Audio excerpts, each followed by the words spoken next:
Everyone, welcome to Edu India classes. आज की class में हमें डिस्कस करना है चैप्टर 2 यूनिट 2। क्लास नंबर है 7। क्लास नंबर है 7, चैप्टर 2 यूनिट 2। चैप्टर 2 की unit 2, theory of consumer behaviour. हमने डिमांड एनालिसिस पिछले कुछ क्लासेस में डिस्कस किया हुआ है और आज की क्लास में हम बात करेंगे थ्योरी ऑफ कंज्यूमर बिहेवियर। अगर इस चैप्टर की बात करें तो हमें फोकस करना है दो बातों पे, कंज्यूमर और बिहेवियर। अगर मैं बात करूं थ्योरी ऑफ कंज्यूमर बिहेवियर तो बेसिकली इस चैप्टर में क्या सिखाया गया होगा, पहले हम समझेंगे कंज्यूमर किसे कहते हैं। तो कंज्यूमर का मतलब होता है the last user of the commodity. हम आप लोग, जैसे हम आप लोग क्या है, कंज्यूमर है। कि कोई भी कंपनी ने कोई गुड्स बनाया, वो गुड्स डिफरेंट स्टेजेस से गुजरता है बेटा, मैन्युफैक्चरर के द्वारा, फिर होलसेलर, फिर रिटेलर, और बाद में वो फाइनल कंज्यूमर के पास पहुंचता है जो अल्टीमेटली उस गुड्स को क्या कर रहा होगा, कंज्यूम कर रहा होगा। बेसिकली इसी कंज्यूमर के बेसिस पे डिमांड बनती है। अब हमने डिमांड एनालिसिस पढ़ा हुआ था, अब यहाँ हमें कंज्यूमर बिहेवियर क्यों पढ़ना है, क्योंकि हमें ये जानना जरूरी है कि कंज्यूमर जो लास्ट यूजर है हमारी कमोडिटी का, जिसके बेसिस पे हमारी डिमांड डिटरमाइन होनी है, वो कैसे बिहेव करता है। तो कंज्यूमर वर्ड का मतलब हमें समझ में आ गया। कंज्यूमर का मतलब the last user of the commodity, हम आप लोग कंज्यूमर हैं। बिहेवियर में सर हम क्या पढ़ रहे हैं, मतलब सर बिहेवियर का क्या मतलब है, वो घर पे कैसे बिहेव करता है, अपने दोस्तों के साथ कैसे बिहेव करता है, अपने फ्रेंड्स के साथ कैसे बिहेव करता है, क्या ये डिस्कस करना है? नहीं, हमें डिस्कस करना है कि कंज्यूमर जब किसी कमोडिटी को कंज्यूम कर रहा होता है, परचेज कर रहा होता है, उस समय वो कैसे बिहेव करता है। इस बिहेवियर को हमें यहाँ पर डिस्कस करना है, और जिसे हमने चैप्टर का नाम दिया है कंज्यूमर बिहेवियर। तो कंज्यूमर वर्ड का मतलब समझ में आ गया, बिहेवियर का मतलब हमें उसकी अदर बिहेवियर की बात नहीं करनी है, उसकी हमें कंजम्पशन पैटर्न की बात करनी है, बाइंग बिहेवियर की बात करनी है कि जब वो कमोडिटी को कंज्यूम करेगा, परचेज करेगा, तो वो किस तरीके से बिहेव करता है। ये हमें यहाँ पर डिस्कस करना है, क्योंकि ये बात हमारे लिए जानना जरूरी है, तभी हम प्रॉपर डिसीजन मेकिंग कर पाएंगे, तभी हम प्रॉपर तरीके से डिमांड एनालिसिस कर पाएंगे। ठीक है, इस चैप्टर में हम क्या पढ़ने जा रहे हैं, हम पढ़ने जा रहे हैं मीनिंग ऑफ वांट। वांट का मतलब हम समझेंगे, देन एक टर्म है बहुत इंपॉर्टेंट टर्म, यूटिलिटी का मतलब समझेंगे। इस यूटिलिटी को डिफाइन करने के लिए, समझने के लिए हमारे पास दो अप्रोचेस हैं। एक है law of diminishing marginal utility, इसे हम डिस्कस करेंगे। देन इंडिफरेंस कर्व की हम बात करेंगे, और बाद में हम कंज्यूमर इक्विलिब्रियम की बात करेंगे। ये सारी बातें हमें इस चैप्टर में डिस्कस करना है। चलिए थोड़ा सा चैप्टर की हम आउटलाइन लेते हैं।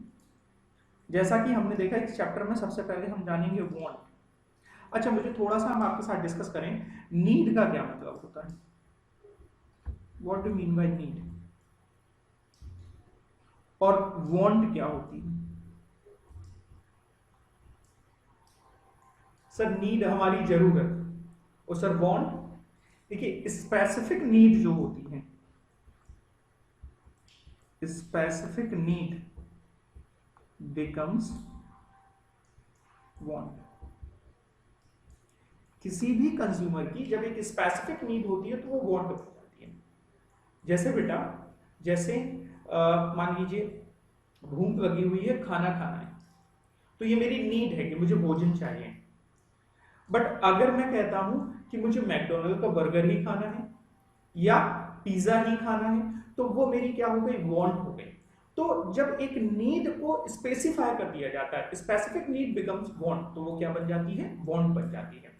तो वांट से रिलेटेड यहाँ इशू है, इसी बात को समझना है, क्योंकि हम कमोडिटी को देखेंगे कि अगर कमोडिटी में क्षमता होगी, वो कंज्यूमर की वांट को सेटिस्फाई कर पा रही होगी, तो कमोडिटी की उस क्षमता को हम आगे नेक्स्ट टर्म पे आते हैं, यूटिलिटी कहते हैं। डिटेल डिस्कस करेंगे, थोड़ा सा केवल एक चैप्टर का आउटलाइन देना चाह रहा हूँ।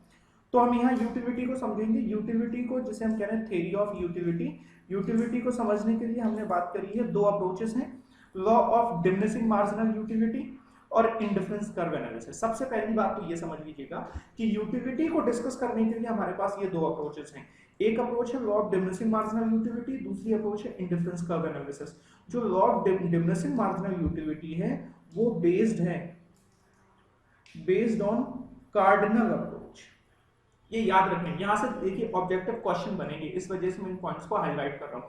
कार्डिनल अप्रोच का मतलब होता है कि जिसे हम नंबर्स में मीजर कर सकते हैं, मीजरेबल होगी।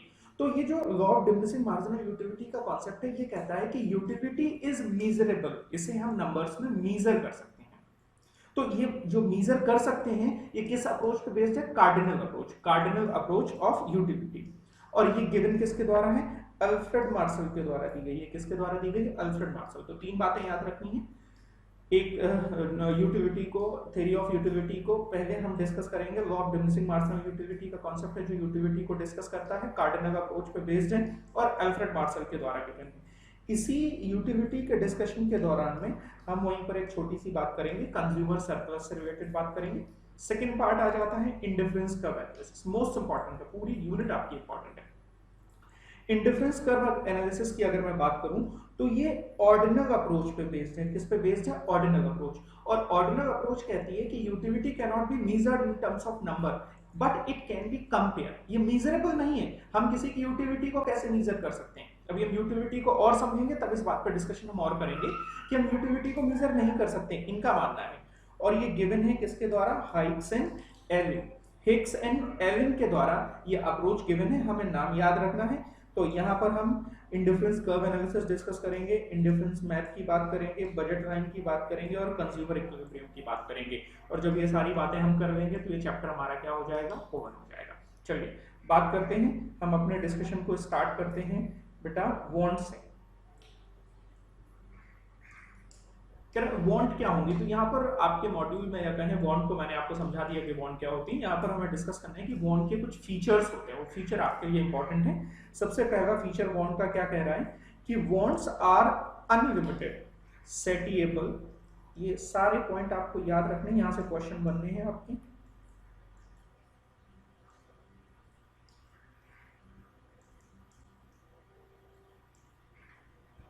एक ही पॉइंट में वांट की कई फीचर लिख दिए। Wants are unlimited, wants unlimited है। हम बेटा डिस्कस क्या करने जा रहे हैं? Human behaviour. हम बेसिकली अपने बारे में ही हमें डिस्कशन यहाँ पर करना है। तो वांट्स हमारी क्या होती है? अनलिमिटेड होती है। ऑब्वियसली ही आपने भी खुद महसूस किया होगा कि एक चीज हमें मिल जाती है तो हम किसी दूसरी चीज के लिए वांट करने लगते हैं, किसी तीसरी के लिए। इंसान की जो इच्छाएं हैं जैसे हम कहें वो कभी पूरी नहीं हो सकती हैं, ऐसा हमने कई बार सुना होगा। तो wants are unlimited. Wants are satiable. एक सबसे इंपॉर्टेंट बात, कोई वांट अगर ऐसी है जो सेटिस्फाई नहीं की जा सकती, वो इकोनॉमिक्स पॉइंट ऑफ व्यू से वांट नहीं होगी। मेरी बात समझ रहे हैं? तो वांट सेटिएबल, वांट तभी वांट कहलाएगी जिसको सेटिस्फाई किया जा सकता है। मतलब हमारे पास रिसोर्सेस हैं, उन रिसोर्सेस के बेसिस पे हम वांट को क्या कर सकते हैं? सेटिस्फाई कर सकते हैं। Wants are competitive. कई बार बेटा आप जब शॉपिंग करने जाते हो, थोड़ा सा फील करके देखिए, तो आपको जीन्स लेना है तो आपके पास कई ऑप्शन होते हैं, आप उनमें से कंपटीशन चलती है, यार ये भी अच्छा लग रहा है, ये भी अच्छा लग रहा है। तो कई बार हमारे पास रिसोर्सेस क्योंकि लिमिटेड है, हमने इकोनॉमिक्स में देखा था व्हाट्स वांट हमारी अनलिमिटेड है। तो जो अनलिमिटेड वांट है तो उनके बीच में कंपटीशन, और जो वांट हमें सबसे ज्यादा सेटिस्फैक्शन दे रही होगी उसी को फिर हम सेटिस्फाई करते हैं अपने लिमिटेड रिसोर्सेस से। हम सारी वांट्स को सेटिस्फाई नहीं कर सकते, हाँ, लेकिन सारी वांट सेटिएबल होती हैं, मतलब जिनको सेटिस्फाई किया जा सकता है। कॉम्प्लीमेंट्री, कई बार क्या होता है कि एक कमोडिटी आप यूज करते हो तो दूसरी कमोडिटी की वांट अराइज हो जाती है, तो कॉम्प्लीमेंट्री होती है। ऑल्टरनेटिव, मतलब इनके डिफरेंट यूज होते हैं, ऑल्टरनेटिव यूज होते हैं वांट्स के, ठीक है। कि ऑल्टरनेटिव आप कई बार देखा कि जैसे 12th के आपके एग्जाम हुए, बोर्ड्स के बाद आपका रिजल्ट बहुत अच्छा आया, तो आपके फादर ने मान लीजिए कहीं आपसे कहा हुआ था कि आपको हम बाइक दिला देंगे, ठीक है। तो बाइक, अब रिजल्ट आपका मान लीजिए बहुत अच्छा आया, आप अपने फादर से कहते हो हमें बाइक दिला दो, तो फादर कहते नहीं अब नहीं दिला पाएंगे हम बाइक। तो आप कहते चलो, फादर कहते बाइक नहीं तो चलो कोई मोबाइल दिला दो। तो मतलब कई बार ऑल्टरनेटिव भी होते हैं, क्या होते हैं? ऑल्टरनेटिव होते हैं। Wants are subjective and relative. Want एक सब्जेक्टिव एंटिटी है, ठीक है, ये सब्जेक्टिव और रिलेटिव है, मतलब किसी पर्सन से रिलेट कर रही है, ऐसा न्यूमेरिक टर्म में से हम रिप्रेजेंट नहीं कर सकते। Some want recur again where some do not. तो कुछ वांट्स हैं जो बार बार आती हैं, अब जैसे आपने सुबह खाना खाया तो शाम को भी खाना खाना है, तो बार बार होती हैं। Wants very with time, place and person. बेटा समय समय के हिसाब से आप कहते हैं ना, समय समय के हिसाब से आपकी जरूरतें बदलती जाती हैं, तो समय के हिसाब से, प्लेस के हिसाब से और व्यक्ति के हिसाब से उसकी जरूरतें क्या होती हैं? डिफरेंट होती हैं। मेरी वांट कुछ और होगी, आपकी वांट कुछ और होगी। तो वांट वेरीज विद टाइम, समय के हिसाब से बदल जाती हैं, प्लेस के हिसाब से बदल जाती हैं, पर्सन के हिसाब से बदल जाती हैं।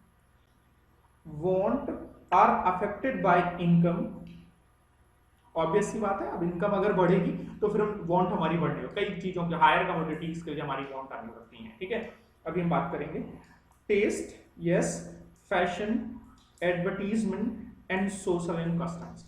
देखिए खाना खाना है, ठीक है, मेरी नीड है, बट मुझे मैकडी में ही जाके खाना है या पिज्जा ही खाना है, तो कई बार ये एडवर्टीजमेंट की वजह से भी चीजें बनती हैं। जीन्स परचेज करना है, ट्राउजर परचेज करना है, लेवाइस ही परचेज करना है, तो फैशन की वजह से बन रही है, एडवर्टीजमेंट की वजह से बन रही है, सोशल कस्टम्स की वजह से वॉन्ट भी बनती है। बेटा मुझे घर से ऑफिस, ऑफिस से घर जाना है, तो मुझे कन्वेंस के लिए मान लीजिए कार चाहिए, तो कार मेरी जरूरत है। वो रोटी कपड़ा और मकान केवल नीड, वो बेसिक नीड थी बेटा, नीड आपकी उससे बढ़ के भी हो सकती है। तो मुझे घर जाना है, घर से ऑफिस, ऑफिस से घर, तो मुझे कार चाहिए। अब वो कार मेरी ऑल्टो 800 भी हो सकती है, वो कार मेरी वैगनार भी हो सकती है, बट मैं कह रहा हूं नहीं मुझे मर्सिडीज चाहिए, ये सुनो। तो कई बार कोई कह रहा है जैसे मुझे मर्सिडीज चाहिए, तो बेटा मर्सिडीज एक ब्रांड है, तो सोशल और कस्टम की वजह से भी कई बार हमारी नीड बनती है, क्योंकि हम जिस सोसाइटी में रह रहे होते हैं उस सोसाइटी के अकॉर्डिंग हम चाहते हैं कि हम उस तरीके के कमोडिटीज को क्या करें, परचेज करें। Want arises from multiple causes such as natural instinct, social obligations and individual economic and social status, ठीक है। कभी कुछ नेचर, कुछ बेसिक जरूरतें होती हैं, नेचर की वजह से भी होती है। जैसे अगर मैं बात करूं दुबई की बात करूं, वहां पर टेम्परेचर नॉर्मली 50 to 55 के अप्रॉक्स रहता है, तो अगर वहां पर एसी एक हमारी जरूरत बन गई, होनी ही चाहिए, वहां बेटा ट्रक वगैरह में भी एसी होती है, तो ये मतलब हमारी जरूरत बन गई। तो कुछ कभी कभी क्या होता है कि नेचर की वजह से, आज की डेट में जैसे मास्क है, तो कई बार जरूरत बन गई हमारी, सैनिटाइजर है, जरूरत बन गई है बेटा हमारी, ठीक है। Social obligation and individual economic, और हमारा एक सोशल ऑब्लिगेशन, सोशल स्टेटस होता है कि यार हम इस स्टेटस को बिलोंग कर रहे हैं, तो हमारी ये कमोडिटी होनी चाहिए, इस ब्रांड होना चाहिए। तो बेसिकली इन सारी रीजंस की वजह से वांट अराइज होती है। क्या अराइज होती है बेटा? वांट, ठीक है। जनरल बात है, याद रखिएगा, कोई छोटा मोटा क्वेश्चन बन सकता है यहाँ पर। कह रहे हैं क्लासिफिकेशन ऑफ वांट। वांट को 3 पार्ट में क्लासिफाई किया गया, नेसेसरीज, लग्जरीज और कंफर्ट। ऐसे समझिएगा, necessaries, comfort and luxuries. Necessaries का मतलब जो हम कह रहे हैं हमारी जरूरत है, necessaries are those which are essential for living. Necessaries are further subdivided into necessaries of life, हमारी जीवन यापन के लिए जरूरी है, नेसेसरीज फॉर एफिशिएंसी।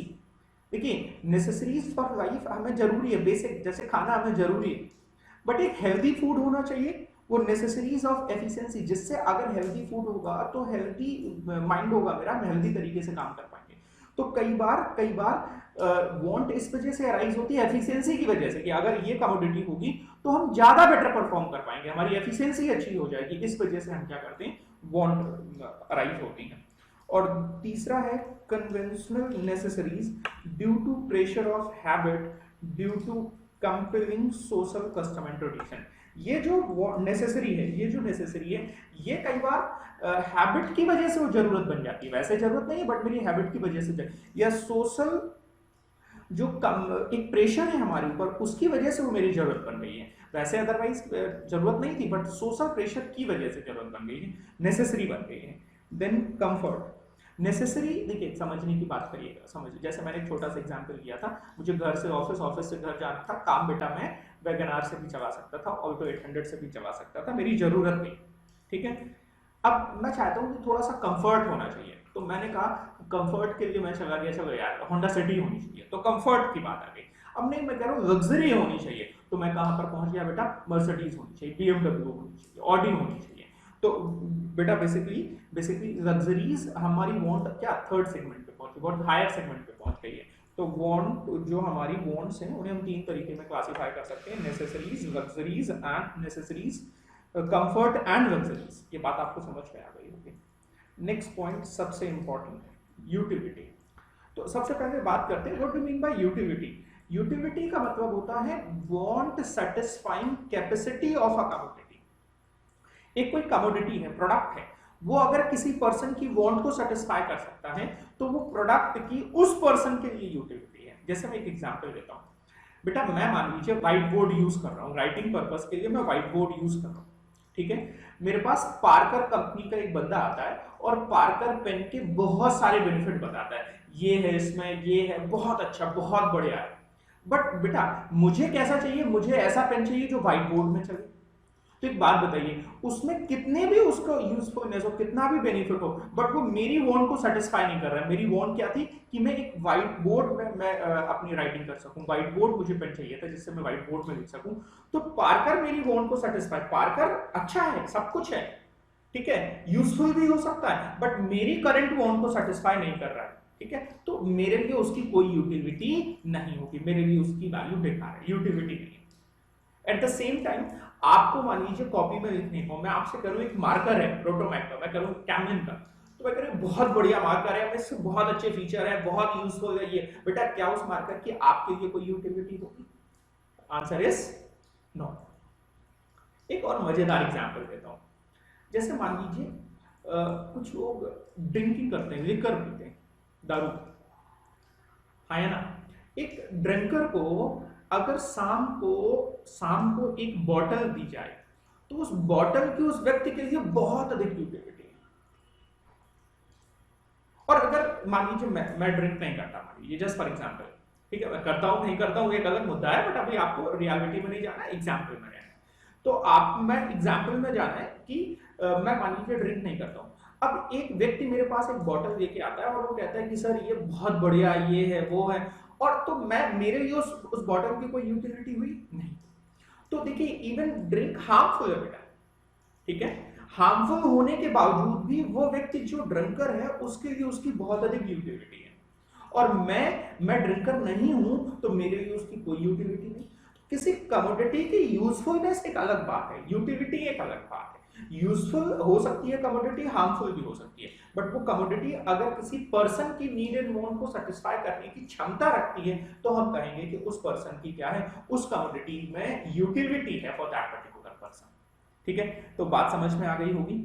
तो आपको कुछ पॉइंट्स और निकल के आए कि utility means need and want satisfying capacity of any commodity, commodity की क्षमता को हम यूटिलिटी कहते हैं। It varies from person to person. अभी आपने देखा मेरे लिए एक लिकर की बोतल की कोई यूटिलिटी नहीं है और एक दूसरा व्यक्ति उसके लिए बहुत अधिक यूटिलिटी है। It varies from person to person, it varies from time to time. बेटा टाइम टू टाइम सर कैसे वेरी कर रहा है? मान लीजिए गर्मी का सीजन चल रहा है और आप कहीं टूरिंग पे गए हुए हो मान लीजिए, और रास्ते में आपका पानी खत्म हो जाता है, आपको प्यास लगी हुई है। तो अगर आपको प्यास लगी हुई है तो उस समय पानी की यूटिलिटी आपके लिए बहुत है, आपको पानी चाहिए, महंगा भी मिलेगा बेटा तब भी खरीदोगे। और फिर आप कभी घर पे होते हो ना और फिर वो पानी बह रहा होता है ना, तब भी उसको आप बहने देते हो, उससे आप कोई टेंशन नहीं देते हो। उस समय उसकी आपके लिए कोई यूटिलिटी नहीं होती। तो प्लेस टू प्लेस भी वैरी करती है, टाइम टू टाइम भी वैरी करती है। जैसे टाइम टू टाइम की बात हो, प्लेस टू प्लेस का मैं आपको एक और एग्जांपल देता हूँ। Utility varies from place to place. जैसे आपने धतूरा देखा होगा बेटा, धतूरा समझते हो, देखा नहीं होगा तो सुना होगा, नहीं सुना हो तो कई बार देखिए, जैसे शंकर जी के जो मंदिर होते हैं वहां पर वो एक हरे हरे टाइप का छोटा सा फल होता है जो शंकर जी पे चढ़ाया जाता है। तो ये गांव में बेटा धतूरा ऐसे ही लगा होता है, कोई इसे छूता भी नहीं है, एक भी वैल्यू नहीं होती। बट जब वही धतूरा वहां से उठ के कहां पर शंकर जी के मंदिर के बाहर आ जाता है, तो वहां पर जब वो धतूरा रख दिया जाता है तो वो 20 रुपए, 25 रुपए, 50 रुपए का बिकने लगता है। तो बेटा क्या मतलब है, उसमें कौन सी यूटिलिटी? प्लेस यूटिलिटी क्रिएट हो गई। आ रही है मेरी बात समझ में? तो प्लेस यूटिलिटी, तो यूटिलिटी वेरी करती है। प्रोडक्ट कमोडिटी सेम थी, प्रोडक्ट सेम था, बट वहां गांव में उसकी कोई यूटिलिटी नहीं थी, यहाँ पर उसकी यूटिलिटी हो गई। तो it varies from person to person, it varies from place to place, it varies from time to time. चलिए बात करते हैं। कह रहा है utility is the power of a commodity to satisfy human want. Human want को satisfy करने की किसी कमोडिटी की पावर को हम क्या कह रहे हैं? Utility. In other word, utility may be defined as satisfaction derived from consumption of a goods. एक गुड्स को अगर हम कंज्यूम कर रहे हैं तो उससे जो मुझे सेटिस्फैक्शन, यूटिलिटी को जो हम यहाँ मेजर करेंगे ना, या हम कहें कि यूटिलिटी की जगह पे जो हम वर्ड यूज करेंगे सेटिस्फैक्शन वर्ड यूज करेंगे। यहाँ पर यूटिलिटी को समझने के लिए हम सेटिस्फैक्शन वर्ड से समझेंगे। एक कमोडिटी मेरी नीड एंड वांट को सेटिस्फाई कर सकती है तो हम कहेंगे कि उस कमोडिटी की यूटिलिटी। अगर मैं कह रहा हूं कि मुझे किसी कमोडिटी से यूटिलिटी मिली हुई है, दैट सिंपली मींस कि उसने मुझे सेटिस्फाई किया हुआ है। सेटिस्फैक्शन को हम यूटिलिटी कह सकते हैं यहाँ पर, ठीक है। It is a subjective entity and differs from person to person. देखिए सब्जेक्टिव एंटिटी का यहाँ पर मतलब क्या है बेटा, कि जैसे यहाँ क्वांटिफाई नहीं कर सकते, ये पर्सन टू पर्सन वेरी करती है, मेरे लिए कुछ और होगी, किसी सिचुएशन टू सिचुएशन वेरी करेगी, किसी दूसरे पर्सन के लिए कुछ और होगी। यूटिलिटी या expected utility is different from realised utility. कई बार किसी कमोडिटी को जब हम परचेज करते हैं तो जब हम उससे सेटिस्फाई हो जाते हैं, हमने कहीं ना कहीं माइंड में सोचा होता है कि जो अमाउंट हम पे कर रहे हैं और जो बेनिफिट हमें मिल रहा है, ठीक है, बेनिफिट साइकोलॉजिकल टर्म में जो हमें सेटिस्फैक्शन मिल रहा है, हम पे कम कर रहे हैं, सेटिस्फैक्शन हमें ज्यादा मिल रहा होता है। हम जब हमारा सेटिस्फैक्शन, एस्टिमेटेड सेटिस्फैक्शन हमारे पेमेंट से ज्यादा होता है तो हम किसी कमोडिटी को परचेज करते हैं। तो अगर हमने किसी कमोडिटी को परचेज किया, हमें लग रहा था कि हमारी यूटिलिटी ज्यादा है, तो वो जो हमारी यूटिलिटी एक्सपेक्टेड यूटिलिटी, बट बाद में जब हमने उस कमोडिटी को यूज किया तो हमारा सेटिस्फैक्शन कम हुआ, एक्चुअल हमारा कम हुआ।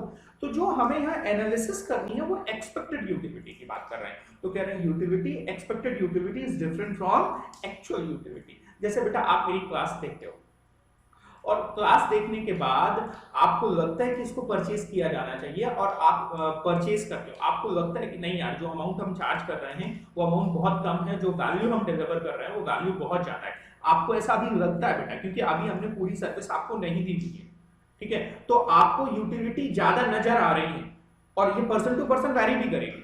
तो आप मेरी क्लासेस को परचेज करते हो बेटा। अब मैंने बहुत अच्छे एफर्ट्स दिए, सारा सब कुछ बहुत दिया, आपका एक्चुअल सेटिस्फैक्शन और अधिक हुआ। तो जो आपने एस्टिमेट किया था, आप शुरुआत में डर रहे थे कि पता नहीं यार ऑनलाइन मोड पे है, किस तरीके से मैनेज हो, क्या सर सपोर्ट देंगे या नहीं देंगे, तो वो सारी चीजों को आपने फिर भी लगा कि चलो यार ठीक है देखते हैं, आपने कुछ ना कुछ सेटिस्फैक्शन फिर भी एस्टिमेट किया, बट जो एक्चुअली में मैंने आपको डिलीवर किया वो बहुत ज्यादा डिलीवर किया। तो जो आपका एक्चुअल सेटिस्फैक्शन था वो ज्यादा था as compare to estimated satisfaction. तो वही यहाँ पर कहा गया है कि जो एक्सपेक्टेड यूटिलिटी है वो डिफर करती है किससे, एक्चुअल यूटिलिटी से। Utility differs from beneficial usefulness. जैसा कि हमने पहले डिस्कस किया कि utility is different from usefulness. Even harmful commodity may have some utility to a particular person, ठीक है। जैसे for example wine and poison have utility but not beneficial.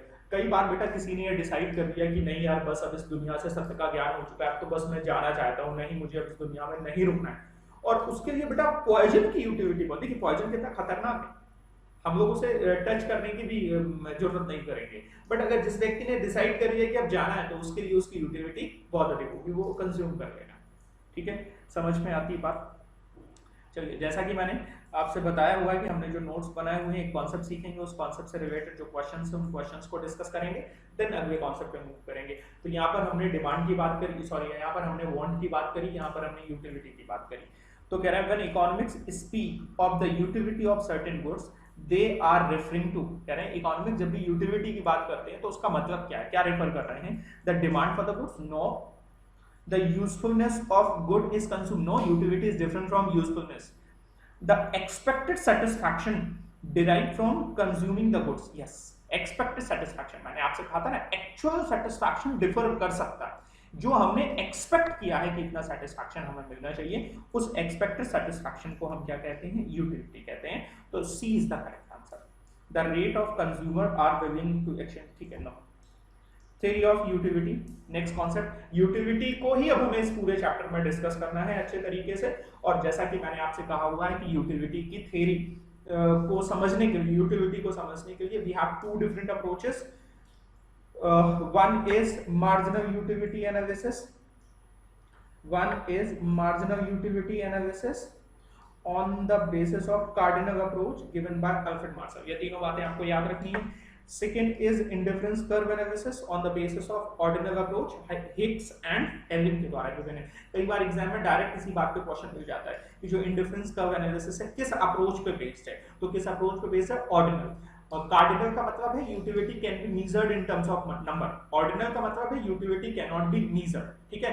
ये यूटिलिटी को समझाने के लिए ही दो अप्रोचेस है। पहली अप्रोच ये मानती है कि यूटिलिटी को मेजर कर सकते हैं, उसके बेसिस पर उन्होंने अपनी थ्योरी दी है। दूसरी अप्रोच ये कहती है नहीं, utility can not be measured but it can be compared, इसको हम न्यूमेरिक टर्म में मेजर नहीं कर सकते, उसके बेसिस पे इन्होंने अपनी अप्रोचेस दी हैं, यूटिलिटी को समझने की इन्होंने कोशिश करी है। तो मार्जिनल यूटिलिटी एनालिसिस को समझना है तो हमें समझना होगा दो बातें। सबसे पहले एक बात हमें समझनी होगी टोटल यूटिलिटी, और एक बात हमें समझनी होगी मार्जिनल यूटिलिटी। देखिए यूटिलिटी आपको समझ में आ गई, यूटिलिटी आपको समझ में आ गया मतलब चलिए एक एग्जांपल लेते हैं। मान लीजिए बेटा मैं एक छोटा सा अपना एग्जांपल देता हूँ। मैं कहीं रास्ते से गुजर रहा था और आप मेरे स्टूडेंट थे, तो आपने मुझे रास्ते में देखा और मुझे अपने घर पे इनवाइट कर लिया। और मान लीजिए आपको ये पता था कि सर को चाय बहुत पसंद है। बेटा फिर मैं कह रहा हूँ इसका एक्चुअल से कोई लेना देना नहीं, मुझे चाय पसंद है नहीं पसंद है अलग मैटर है, बट आप मान लीजिए एग्जाम्पल के लिए कि सर को चाय बहुत पसंद है। तो जैसे ही मैं घर पे पहुंचा आपने अपनी मदर से कह दिया एक काम करो चाय चढ़ा दो, ठीक है। और बस बैठ के कुछ बातें हो ही रही थी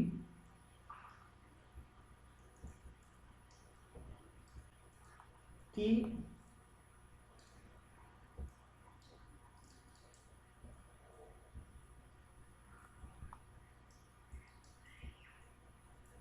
भाई ये अप्रोच इस पे बेस्ड है कि यूटिलिटी को नंबर्स में मेजर कर सकते हैं। तो मान लीजिए एक कप चाय आई और मैं अपने सेटिस्फैक्शन को मेजर कर रहा हूँ। मान लीजिए मुझे 10 यूनिट का सेटिस्फैक्शन मिला, कोई सेटिस्फैक्शन को मैंने न्यूमेरिक वैल्यू दी, मुझे 10 रुपए के बराबर का सेटिस्फैक्शन मिला, या मैंने अपने सेटिस्फैक्शन को मेजर किया 10 यूनिट का मुझे सेटिस्फैक्शन मिला। यहाँ पर इकोनॉमिक्स में इस अप्रोच में जनरली यूटिलिटी को प्राइस के रेफरेंस में मेजर करते हैं, बट यहाँ तो प्राइस का कोई मुद्दा नहीं, बट फिर भी मैंने अपनी सेटिस्फैक्शन को मेजर किया और मैंने कहा 10 यूनिट का मुझे सेटिस्फैक्शन मिला। तो यहाँ पर मैं टोटल यूटिलिटी की बात कर रहा हूँ। बेटा बस मैंने अभी चाय खत्म ही करी हुई थी, आप दूसरी कप लेके आ गए। तो जब आप दूसरा कप लेके आ गए तो कुछ और भी अच्छा लगा, और अब मेरा टोटल सेटिस्फैक्शन बढ़ के हो गया 20, या सॉरी बेटा जितना मुझे फर्स्ट कप में, भाई मुझे चाय पसंद थी, सोच के देखिएगा थोड़ा सा, तो जब चाय किसी व्यक्ति को कोई चीज पसंद होती है तो जब उसे वो पहली बार मिलती है तो उसे बहुत मजा आती है, तो मुझे 10 यूनिट के बराबर सेटिस्फैक्शन। जब सेकंड कप लेके आए हो तो सेकंड कप में मुझे मजा तो आएगा बट उतना नहीं जितना फर्स्ट कप में आया हुआ था, तो फिर भी मेरा टोटल सेटिस्फैक्शन मान लीजिए हो गया 16। तो जो टोटल यूटिलिटी मेरी 16 हो गई। मैं अगर मार्जिनल यूटिलिटी की बात करूं तो मार्जिनल वर्ड को आप इकोनॉमिक्स में समझ लीजिए, मार्जिनल का मतलब होता है due to one additional. Marginal का मतलब होता है ड्यू टू वन एडिशनल, एक एडिशनल यूनिट की वजह से। अब वो मार्जिनल यूटिलिटी पढ़ रहे हो अगर आप, तो आप क्या कहोगे, एक एडिशनल यूनिट की वजह से जो आपको सेटिस्फैक्शन मिल रहा है उस सेटिस्फैक्शन को हम क्या कहेंगे, मार्जिनल यूटिलिटी कहेंगे। तो एक यूनिट की वजह से हमें सेटिस्फैक्शन मिल रहा 10, तो मेरी फर्स्ट यूनिट की मार्जिनल यूटिलिटी हो गई 10। सेकेंड यूनिट की वजह से, सेकेंड यूनिट की वजह से हमें सेटिस्फैक्शन मिला कितना, 6। यहाँ पर आगे हम डिस्कस करेंगे मार्जिनल यूटिलिटी का जो होता है total utility of n unit minus total utility of n minus 1 unit. जैसे अगर मुझे सेकेंड यूनिट की मार्जिनल यूटिलिटी चाहिए तो total utility of second unit, 2 unit तक की टोटल 16 है, माइनस 2 से 1 माइनस किया तो 1 यूनिट, 10 को माइनस कर दिया। तो बेटा मैं बैठा ही था कि तीसरा कप आप लेके आए, थर्ड कप लेके आए। बेटा थर्ड कप चाय पसंद है मुझे, मैं फिर पीऊंगा, बट मुझे उतना सेटिस्फैक्शन नहीं मिलेगा जितना पहले में और दूसरे में मिला था। फिर भी मान लीजिए मेरा टोटल सेटिस्फैक्शन बढ़ के हो गया 20। बेटा मुझे बताएंगे मार्जिनल कितना होगा, 4। कैसे निकालो, मार्जिनल यूटिलिटी का मतलब होता है मुझे थर्ड यूनिट की निकालनी ना मार्जिनल यूटिलिटी, तो marginal utility of third unit, तो कैसे निकालेंगे, total utility of third unit minus total utility of second unit, 3 minus 1, तो total utility of third unit is 20 minus 16 that is 4। बेटा मैं बैठा ही था, बातें चल ही रही थी, 4 बेटा चौथी यूनिट आया, मुझे लगा ठीक है यार, बट फिर भी मुझे थोड़ा सा मैंने मान लीजिए सेटिस्फैक्शन गेन किया और टोटल हो गया मेरा 22, मार्जिनल कितनी हो गई 2। बेटा मजे की बात तो तब हो गई, थोड़ी सी और देर हुई और आप लगातार कंटिन्यूअस बेसिस पे, अभी सारी बातें हम पढ़ेंगे अभी कंटिन्यूअस बेसिस पे, तो ये अब मुझे बेटा कोई एक्स्ट्रा सेटिस्फैक्शन, फिफ्थ कप लेके आ गया। मैंने कहा यार बस यार क्या चाय पी के ही हालत खराब कर दोगे क्या, तो यहाँ पर मुझे मार्जिनल यूटिलिटी कितनी हो गई, 0। बेटा मजे की बात क्या हुई, आप 1 यूनिट और लेके आ गए, एक कप और लेके। बेटा एक बात बताओ, अब धीरे धीरे मेरे मन में चिड़चिड़ापन हो गया, क्या यार क्या कर रहे हो आप, मुझे अभी तक मुझे लग रहा था यार बहुत अच्छा स्टूडेंट है यार, मस्त बहुत बढ़िया। अब मुझे लगा नहीं यार ये तो बेकार बंदा है, तो और चाय पिला के ही मारोगे क्या, कोई खुन्नस निकाल रहे हो क्या, चाय पिला पिला के ही खुन्नस निकालेंगे। हाँ या ना, क्लासरूम में सर ने बहुत डांटा हुआ था तो अब चाय पिला के ही खुन्नस निकालेंगे, ऐसा है क्या। चलो 6 यूनिट में अब मेरी यूटिलिटी क्या हो गई, 18 कम हो गई, तो बेटा क्या हो गई, -2। यहां से बेटा हमने दो बातें समझनी है, एक बात समझनी है टोटल यूटिलिटी और एक समझनी है मार्जिनल यूटिलिटी। मार्जिनल यूटिलिटी हमने समझ ली, टोटल यूटिलिटी का मतलब होता है हर एक यूनिट, जितनी भी यूनिट हमने कंज्यूम करी है उनका टोटल, वो टोटल यूटिलिटी कहलाती है, ठीक है। अगर 4 यूनिट कंज्यूम करी है तो चारों यूनिट के टोटल यूटिलिटी को हम क्या कह देंगे, टोटल यूटिलिटी। तो मैं ये कह सकता हूँ टोटल यूटिलिटी जो होगी ऑफ n यूनिट वो होगी marginal utility of 1 unit plus marginal utility of 2 unit plus dash dash dash marginal utility of n unit, ठीक है। इस तरीके से हम टोटल यूटिलिटी वर्कआउट करेंगे, मार्जिनल हमने सीख ही लिया है। अच्छा, इसी के इसको अगर हमने समझ लिया हो बेटा, तो इसी के बेसिस पे जो यहाँ पर बात कही गई है, इसी के बेसिस पे लॉ बन गया। वैसे मैंने एग्जांपल ये लिया था टोटल यूटिलिटी को समझाने के लिए, मार्जिनल यूटिलिटी को समझाने के लिए, लेकिन यही example as it is fit बैठ जाएगा किस बात के लिए, बोलो बच्चों, law of diminishing marginal utility को समझाने के लिए। क्योंकि जो law of diminishing marginal utility है वो भी तो यही बात कहता है कि जैसे जैसे आप अपनी कमोडिटी का कंजम्पशन बढ़ाओगे वैसे वैसे पर यूनिट जो बेनिफिट है, यूटिलिटी है, वो क्या होता चला जाएगा, घटता चला जाएगा। और इसी लॉ को हम क्या कहते हैं, law of diminishing marginal utility. Concept इतना है, इसी कॉन्सेप्ट को डिटेल हम डिस्कशन यहाँ पर कर ले रहे हैं कि किस तरीके से बात करी गई है। हमने यहाँ पर समझा टोटल यूटिलिटी का मतलब हमने समझा, ठीक है, वही बात लिखी हुई है। मार्जिनल यूटिलिटी का मतलब हमने समझा, तो marginal utility is equal to total utility of n unit minus total utility of n minus unit. कई बार क्या होता है, एक फॉर्मूला और होता है मार्जिनल यूटिलिटी का, change in total utility upon change in quantity. मान लीजिए बेटा, मान लीजिए थोड़ी देर के लिए इस बात को समझने के लिए, ये बीच के फिगर नहीं गिवन है आपके पास, आपको 1 यूनिट पे यूनिट, तो 1 यूनिट पे टोटल यूटिलिटी है 10 और 6 यूनिट पे टोटल यूटिलिटी है, या चलो 5th यूनिट की बात कर ले रहा हूं, कोई भी कहिए, 5th यूनिट पे टोटल यूटिलिटी है 20। और अब आपसे मार्जिनल यूटिलिटी पूछ रहा है, तो मार्जिनल यूटिलिटी, अब देखिए, अब आप एक एक करके नहीं निकाल सकते हो, अब 1 to 5 जितनी भी यूनिट होगी उनकी मार्जिनल यूटिलिटी सेम होगी। तो marginal utility of 2nd unit, 3rd unit, 4th unit, कुछ भी निकालोगे वो सेम निकल के आएगी। कैसे निकल के आएगी, चेंज इन टोटल यूटिलिटी, तो 20 माइनस 10 करेंगे 10 upon change in unit, that is 4 5। तो मतलब 2nd, 3rd, 4th यूनिट की जो मार्जिनल यूटिलिटी होगी वो कितनी होगी बेटा, 5, ठीक है, समझ में आ गई। तो जब यूनिट का गैप 1 से ज्यादा हो तो ये वाला फॉर्मूला लगाएंगे, और जब एक एक यूनिट का गैप हो तो ये वाला फॉर्मूला लगाएंगे। इस तरीके से हमने वर्कआउट कर लेंगे, क्या, मार्जिनल यूटिलिटी को वर्कआउट कर लेंगे। Assumption of marginal utility analysis. Marginal utility analysis जो हम डिस्कस कर रहे हैं, इसके क्या क्या अजम्पशन है, कितने किस बात को लेके इसके अजम्पशन है, कह रहे हैं कार्डिनल मेजरेबिलिटी ऑफ यूटिलिटी। बेटा मैंने आपको ये बात समझा दी है, कार्डिनल अजम्पशन की हम बात कर रहे हैं, तो हमने ये बात आपको समझा दी है, कार्डिनल मेजरेबिलिटी ऑफ यूटिलिटी। क्या मतलब है इसका, अजम्पशन क्या है कि यूटिलिटी कैन बी मेजर्ड। भाई ये लॉ तभी फिट बैठेगा जब हम ये माने कि यूटिलिटी को हम नंबर्स में मेजर कर सकते हैं। इनका मानना है, एक्चुअल में यूटिलिटी को न्यूमेरिक टर्म में मेजर करना डिफिकल्ट है, बट ये मानना है कि utility can be measured in terms of number. और यहाँ जो मीजरिंग रॉड होगी, मेजर करेंगे, वो मनी के टर्म में मेजर करते हैं। किसके टर्म में मेजर करते हैं, जैसे कि मैंने कहा था कि प्राइस या मनी के टर्म में मेजर करते हैं। कह रहा constituency of utility of money, जो मनी की यूटिलिटी है वो कांस्टेंट है, ये मानते हैं बेटा। बेटा इसमें भी डिफरेंस है। आप कहोगे सर इसमें क्या डिफरेंस होगा, आप एक 500 का नोट मुझे दो, फिर दूसरा दो, फिर तीसरा दो, वो तो हर की वैल्यू बराबर है। नहीं बेटा, समय समय पर वैल्यू बदल जाती है। तभी तो क्या होता है कि आप लोन लेते हो ना हायर इंटरेस्ट देके। क्यों ब्याज दे रहे हो? क्योंकि समय के हिसाब से टाइम की वैल्यू, मनी की वैल्यू बदलती है, टाइम के हिसाब से मनी की वैल्यू बदलती है। तो यहां पर माना क्या है कि मनी की वैल्यू चेंज नहीं होती है। The hypothesis of independent utility, it means independent unit have independent utility and it ignores the complementary between the goods। यहाँ पर कहते हैं यूटिलिटी जो हर एक यूनिट की अलग यूटिलिटी को हम मीजर कर सकते हैं, इंडिपेंडेंट होते हैं। और रेशनलिटी का मतलब है it is assume consumer is rational while spending the money. समझदार कंज्यूमर है बेटा। मैंने कहा ना, अगर किसी लॉ में आप ये कहते हो कि नहीं नहीं सर हम ऐसा नहीं करते हैं, तो आप पे वो लॉ नहीं लग रहा है, ठीक है। वो एक रेशनल कंज्यूमर की बात करी जा रही है यहाँ पर।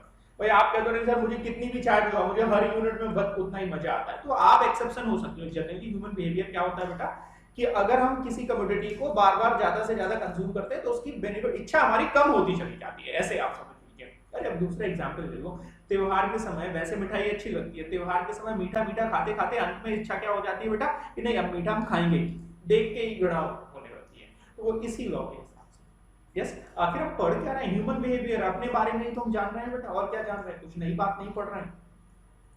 चलिए law of diminishing marginal utility की बात कर लेते हैं। जाने अनजाने में हमने उस एग्जांपल में वो भी डिस्कस कर लिया, law of diminishing marginal utility. देखिए क्या कहता है, law of diminishing marginal utility DMU states that a consumer takes more unit of a goods, the additional unit that he derives from an additional unit of the goods,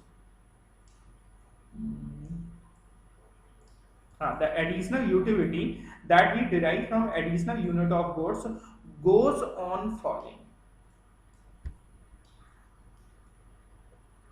बात समझ में आई कि जो additional unit की जो utility होगी ना वो धीरे धीरे क्या होती चली जाएगी, कम होती चली जाएगी। यस,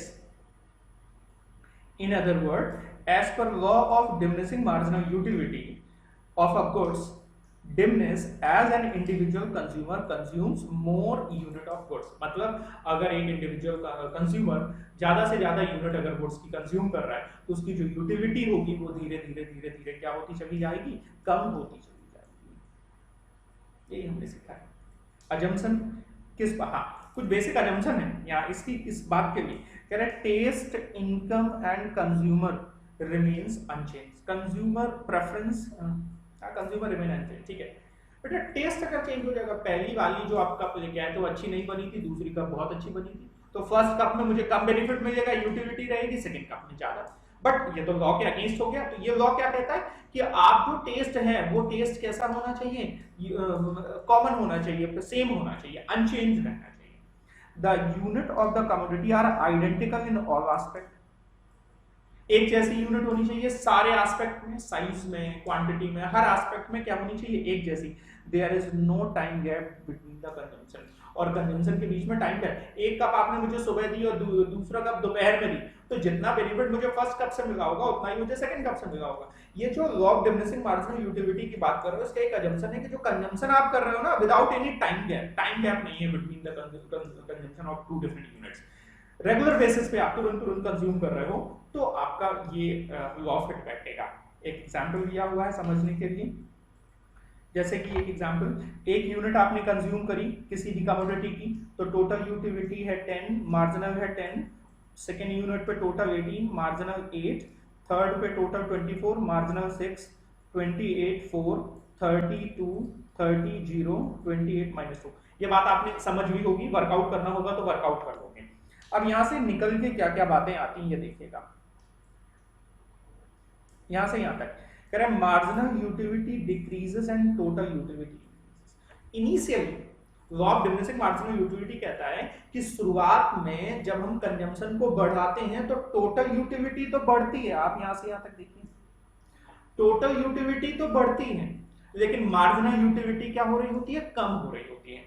और when marginal utility is zero, total utility is maximum। ये पॉइंट इंपॉर्टेंट है, इसे याद रखना, इसके बेसिस पर क्वेश्चन बनते हैं कि at what point total utility is maximum. तो when marginal utility is zero, total utility is maximum, and when total utility start declining, marginal utility becomes negative.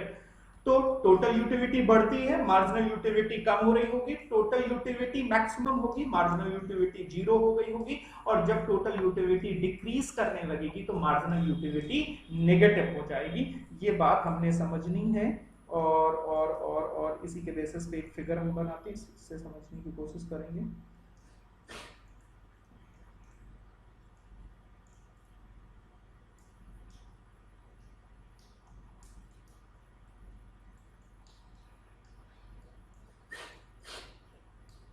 ये आपकी बेटा एक्स एक्सिस है, ये वाई एक्सिस है. देखिए यहां पर हमने एक्स एक्सिस में मान लीजिए यूनिट्स, और यहां पर हमने ली यूटिलिटी, बेसिकली मार्जिनल यूटिलिटी. ठीक है, तो यूनिट्स हमारी कितनी है, यूनिट्स कितनी है 1 to 7. तो 1 2 3 4 5 6 और 7, और जो मार्जिनल यूटिलिटी है वो है 10 तक.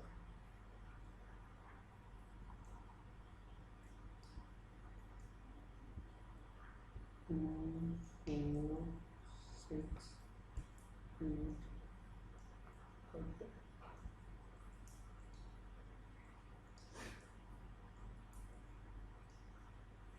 तो जब हम एक यूनिट कंज्यूम कर रहे हैं तो हमारी टोटल यूटिलिटी कितनी है बेटा, एक यूनिट पे हमारी टोटल यूटिलिटी कितनी है, यहां आ जाए.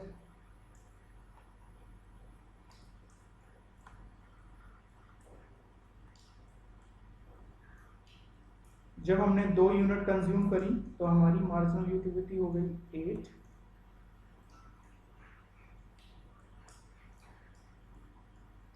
वन 2 3 4 5 6 7, 3 यूनिट कंज्यूम करी तो हो गई 6.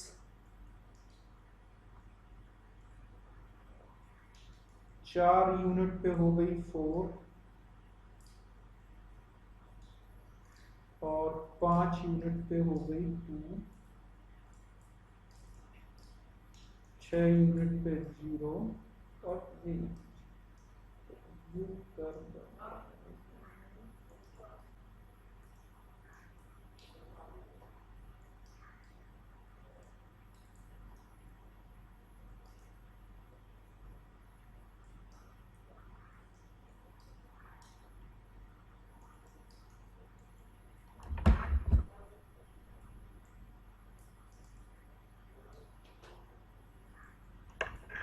ये आपका मार्जिनल यूटिलिटी का कर्व.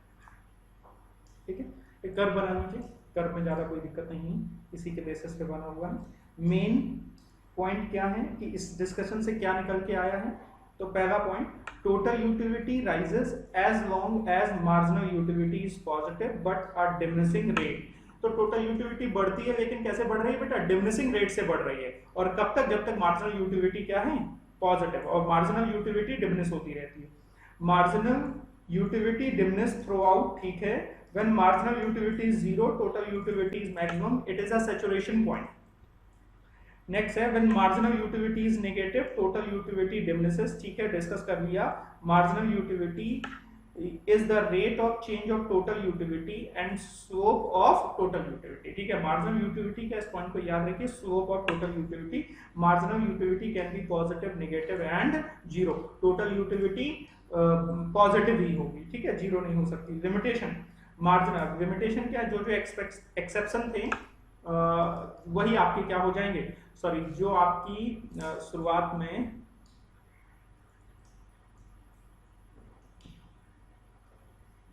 जो अजम्पशन थे वो आपके यहां पर क्या हो जाएंगे बेटा, लिमिटेशन.